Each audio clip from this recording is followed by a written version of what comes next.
नमस्कार मित्रो, banking lecture सीरीजमध्ये आज आपण career in financial market and services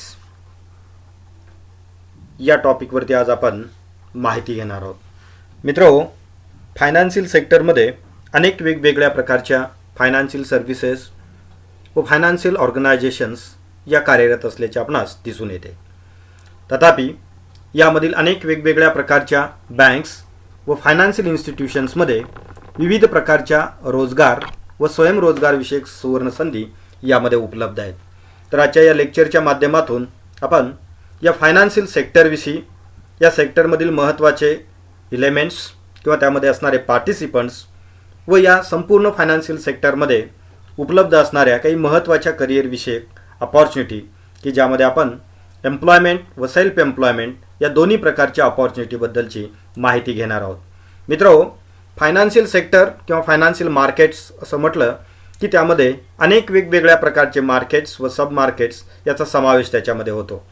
जर आपण ब्रॉडली या देशातील फायनान्शियल मार्केटचं जर स्ट्रक्चर आपण पाहिलं तर त्यामध्ये अनेक वेगवेगळ्या प्रकारचे मार्केट्स अँड सब मार्केट्स आपणास पाहाव्यास मिळतात.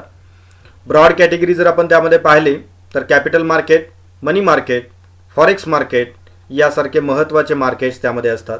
तथापि या सर्व प्रकारच्या मेन मार्केट सिस्टम्समध्ये विविध प्रकारचे सब मार्केट्स देखील कार्यरत असल्याचे आपणास दिसून येते की ज्यामध्ये प्रायमरी कॅपिटल मार्केट किंवा ज्याला आपण IPO मार्केट किंवा न्यू इश्यू मार्केट असे आपण त्याला म्हणू शकतो की या देशातील ज्या वेगवेगळ्या कॉर्पोरेट कंपन्या असतील, पब्लिक सेक्टर कंपन्या असतील की जेव्हा त्यांना सार्वजनिकरित्या या देशातील विविध प्रकारच्या गुंतवणूकदाराकडून भांडवल संकलित करावयाचे असते तेव्हा आपले नवीन शेअर्स म्हणजेच IPO विक्री करून ज्या बाजाराच्या माध्यमातून भांडवल उभा करता येते असं बाजार किंवा अशी बाजार व्यवस्था म्हणजे प्रायमरी कॅपिटल मार्केट किंवा ज्याला आपण न्यू इश्यू मार्केट असे आपण म्हणत असतो की ज्यामध्ये विविध प्रकारच्या IPOची विक्री म्हणजे इनिशियल पब्लिक ऑफरिंगची विक्री करून भांडवल संकलित केले जात असते.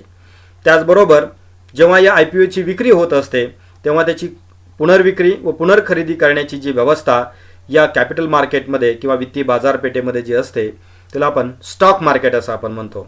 बेसिकली याला सेकंडरी कॅपिटल मार्केट असे म्हटले जाते, परंतु सर्वांना परिचय ज्या नावाने या ठिकाणी आहे तो म्हणजे स्टॉक मार्केट. की स्टॉक मार्केटमध्ये अनेक वेगवेगळ्या प्रकारच्या बँक्स व फायनान्शियल इन्स्टिट्यूशन्स, त्याचबरोबर इंडिव्हिज्युअल इन्व्हेस्टर्स, गव्हर्नमेंट, त्याचबरोबर इंडिव्हिज्युअल पर्सन की यामध्ये इन्व्हॉल्व्ह असतात. तथापि या सर्वांना सेवा सुविधा देण्याकरिता महत्त्वाची जी संस्था त्यामध्ये कार्यरत असते की ज्याला आपण स्टॉक मार्केट्स असे आपण म्हणतो किंवा ज्याला आपण स्टॉक एक्सचेंजेस असं आपण म्हणतो, ज्यामध्ये आपणा सर्वांना माहीत असणारे बॉम्बे स्टॉक एक्सचेंज व नॅशनल स्टॉक एक्सचेंज या दोन अत्यंत महत्त्वाच्या संस्थांचा उल्लेख हा त्यामध्ये आपणास करावा लागेल की ज्यामध्ये या स्टॉक एक्सचेंजच्या महत्त्वाच्या या संस्था या स्टॉक मार्केटमध्ये किंबहुना सेकंडरी कॅपिटल मार्केटमध्ये शेअर्स व विविध प्रकारच्या रोख्यांच्या खरेदी विक्रीची, पुनर्खरेदीची व पुनर्विक्रीची व्यवस्था यामध्ये करत असतात.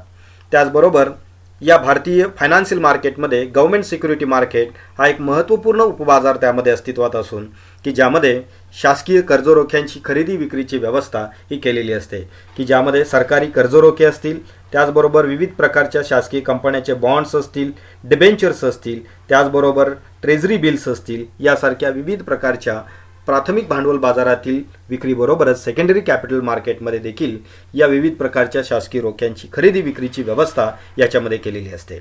त्याबरोबरच मनी मार्केट की ज्याला आपण शॉर्ट टर्म फंड मार्केट असे आपण म्हणतो की ज्या बाजारामध्ये 1 वर्ष किंवा त्यापेक्षा कमी कालावधीचे वित्तीय दस्तऐवज की ज्याची मुदत 1 वर्षापेक्षा कमी आहे असे विविध प्रकारचे वित्तीय दस्तऐवजांची खरेदी विक्रीची व्यवस्था की या ठिकाणी या मनी मार्केटमधल्या या सिस्टमच्या अंतर्गत ही केलेली असते की ज्यामध्ये ट्रेझरी बिल्स असतील, कमर्शियल बिल्स असतील, सर्टिफिकेट्स ऑफ डिपॉझिट्स असतील, त्याचबरोबर कमर्शियल पेपर्स असतील, मनी मार्केट म्युच्युअल फंड्स असतील, यासारख्या विविध प्रकारच्या अल्पमुदती निधीची देवाणघेवाण करण्यासाठी उपलब्ध असणाऱ्या वित्तीय दस्तऐवजांची खरेदी विक्री या माध्यमातून मनी मार्केटच्या माध्यमातून केली जात असते. त्याचबरोबर अलीकडील कालावधीमध्ये भारतात नव्याने विकसित होत असणारा अत्यंत महत्त्वपूर्ण बाजार म्हणजे कमॉडिटी मार्केट की ज्यामध्ये काही महत्त्वपूर्ण अशा अमूल्य अशा वेगवेगळ्या प्रकारचे धातू असतील, त्याचबरोबर वेगवेगळ्या प्रकारच्या नैसर्गिक खनिजे असतील की ज्यांची खरेदी विक्रीची व्यवस्था या कमॉडिटी मार्केटच्या माध्यमातून ही केली जात असते. जसे की सोने, चांदी असेल, त्याचबरोबर इतर वेगवेगळ्या प्रकारचे ॲग्रिकल्चरल काही प्रोडक्ट्स असतील की ज्यांची मोठ्या प्रमाणात खरेदी विक्रीची व्यवस्था कमॉडिटी मार्केटच्या माध्यमातून ही केलेली असते. तर अशा या विविध प्रकारच्या बाजाराबरोबरच फॉरेक्स मार्केट म्हणजेच फॉरेन एक्सचेंज मार्केट की जिथे विविध देशाच्या चलनाची देवाणघेवाण करण्याची व्यवस्था असते. म्हणजे एका देशाचे चलन देऊन दुसऱ्या देशाचे चलन मिळवणे किंबहुना परकीय चलनातील कर्जाची व्यवस्था करणे अशा अनेक वेगवेगळ्या प्रकारच्या भूमिकेतून फॉरेन एक्सचेंज मार्केट हा काम करत असतो. मित्रो, या वेगवेगळ्या उपबाजारामध्ये फायनान्शियल मार्केटमधल्या महत्त्वाच्या या उपमार्केटमध्ये अनेक वेगवेगळ्या प्रकारच्या संस्था यामध्ये कार्यरत असतात की ज्यामध्ये खाजगी बँका असतील, राष्ट्रीयकृत बँका असतील, विविध प्रकारच्या विदेशी बँका असतील, त्याचबरोबर कोऑपरेटिव्ह बँक्स याच्यामध्ये डायरेक्टली किंवा इनडायरेक्टली इन्व्हॉल्व्ह असतात. त्याबरोबरच लाईफ इन्शुरन्स कंपनी असतील, जनरल इन्शुरन्स कंपनी असतील, त्या देखील आपल्याकडचा निधी या बाजारामध्ये गुंतवत असतात. त्याचबरोबर आपणास हवा असणारा निधी या बाजाराच्या माध्यमातून संकलित करण्यासाठी देखील या बाजारामध्ये सहभागी होत असतात. त्याचबरोबर अलीकडील काळात ज्या संस्थांचा वाढीचा वेग हा अत्यंत मोठ्या प्रमाणात आपणास पाहाव्यास मिळतो तो म्हणजे म्युच्युअल फंड ऑर्गनायझेशन्स की ज्यामध्ये युनिट ट्रस्ट ऑफ इंडियासारख्या राष्ट्रीयकृत किंवा भारत सरकारच्या मालकीच्या म्युच्युअल फंडाबरोबरच विविध प्रकारच्या खाजगी बँका व वित्तीय संस्थांनी स्थापन केलेले म्युच्युअल फंड देखील की यामध्ये मोठ्या प्रमाणात या बाजारामध्ये इन्व्हॉल्व्ह असल्याचे आपणास दिसून येते. याबरोबरच इन्व्हेस्टमेंट बँक्स असतील, वेगवेगळ्या लोन कंपनीज असतील, डेव्हलपमेंट बँक्स असतील, नॉन बँकिंग फायनान्शियल कंपनीज असतील किंवा नॉन बँकिंग फायनान्शियल इन्स्टिट्यूशन्स असतील, या अनेक वेगवेगळ्या प्रकारच्या बँका व वित्तीय संस्था या बाजारामध्ये कार्यरत असतात की ज्यांच्या माध्यमातून खूप मोठ्या प्रमाणात रोजगाराच्या संधी की या ठिकाणी उपलब्ध होत असतात. की या संधी उपलब्ध करून घ्यायच्या असतील तर आपणास या फायनान्शियल सेक्टरमध्ये किंवा या फायनान्शियल मार्केटमध्ये उपलब्ध असणाऱ्या एम्प्लॉयमेंट व सेल्फ एम्प्लॉयमेंटच्या अपॉर्च्युनिटीविषयीची माहिती त्या ठिकाणी असणे व त्या पद्धतीने आवश्यक असणारे स्किल्स व नॉलेज त्या ठिकाणी आपण मिळवणे हे अत्यंत आवश्यक असते. जर आपण या फायनान्शियल मार्केटमधील वेगवेगळ्या प्रकारच्या एम्प्लॉयमेंट अपॉर्च्युनिटीजचा जर आपण विचार केला तर त्यामध्ये प्रामुख्याने बँकिंग सेक्टरमध्ये बँक ऑफिसर असेल, बँक क्लर्क असेल यासारख्या रोजगाराच्या संधी उपलब्ध आहेत. त्याचबरोबर विविध प्रकारच्या खाजगी बँका असतील, कोऑपरेटिव्ह बँक्स असतील की ज्याच्यामध्ये मार्केटिंग ऑफिसर्सच्या संधी त्यामध्ये खूप मोठ्या प्रमाणात आज उपलब्ध आहेत. इन्शुरन्स कंपन्यांचा जर आपण विचार केला तर इन्शुरन्स कंपन्यांच्यामध्ये LIC असिस्टंट असेल, GIC असिस्टंट असेल, LIC ऑफिसर असेल, त्याचबरोबर असिस्टंट ॲडमिनिस्ट्रेटिव्ह ऑफिसर असेल, अशा अनेक वेगवेगळ्या प्रकारच्या पोस्ट की या बँकिंग सेक्टरमध्ये आज उपलब्ध आहेत की जिथे रोजगाराच्या खूप चांगल्या संधी याच्यामध्ये मिळत असतात. याच्या व्यतिरिक्त अनेक वेगवेगळ्या इन्शुरन्स कंपन्या इन्शुरन्स ॲडवायझरची नियुक्ती करत असतात की जे त्या ठिकाणी एंड युजरला इन्शुरन्स प्रोडक्टबद्दल माहिती देण्याचे काम या इन्शुरन्स कंपन्यांच्या वतीने करत असतात. म्युच्युअल फंड संस्था देखील आपले म्युच्युअल फंड ॲडवायझरची नियुक्ती करत असतात. अनेक वेगवेगळ्या इन्शुरन्स कंपन्या असतील, म्युच्युअल फंड ऑर्गनायझेशन असतील की जे मार्केटिंग ऑफिसरची नियुक्ती करतात की बिझनेस एक्सपान्शनच्या दृष्टिकोनातून ह्या ऑफिसरची भूमिका ही अत्यंत महत्त्वाची असते. इन्व्हेस्टमेंट कन्सल्टंट हा एक जॉब रोल आता अलीकडील कालावधीमध्ये खूप मोठ्या प्रमाणात की त्याचे इम्पॉर्टन्स वाढत आहे. कारण आज मोठ्या प्रमाणात गुंतवणूक करणाऱ्या व्यक्तींना किंवा संस्थांना ही कन्सल्टन्सी सर्व्हिसेस देण्याकरिता इन्व्हेस्टमेंट कन्सल्टंटची आज गरज असते. वेल्थ मॅनेजमेंट ऑफिसर म्हणजे बँका व वित्तीय संस्थांच्याकडे जी फायनान्शियल वेल्थ आहे त्याची इन्व्हेस्टमेंट करण्याच्या दृष्टिकोनातून, त्याचं मॅनेजमेंट करण्याच्या दृष्टिकोनातून ऑफिसरची आवश्यकता असते. विविध प्रकारच्या फायनान्शियल मार्केटमधल्या सिक्युरिटीचे ॲनालिसिस करण्यासाठी सिक्युरिटी ॲनालिसिसची त्या ठिकाणी गरज असते. ट्रेझरी ऑफिसरची गरज त्यामध्ये असते. बँका आणि वित्तीय संस्थांमधील गुंतवणुकीमध्ये असणारी रिस्क मॅनेज करण्याकरिता रिस्क मॅनेजमेंट ऑफिसरची गरज असते. कस्टमर एक्झिक्युटिव्ह की ज्यामध्ये बँका, विमा कंपन्या व म्युच्युअल फंड संस्थांना अशा प्रकारच्या कस्टमर एक्झिक्युटिव्हची गरज असते. बिझनेस ॲनालिसिसचे टेक्निक त्या ठिकाणी वापरणारे बिझनेस ॲनालिस्ट असतील.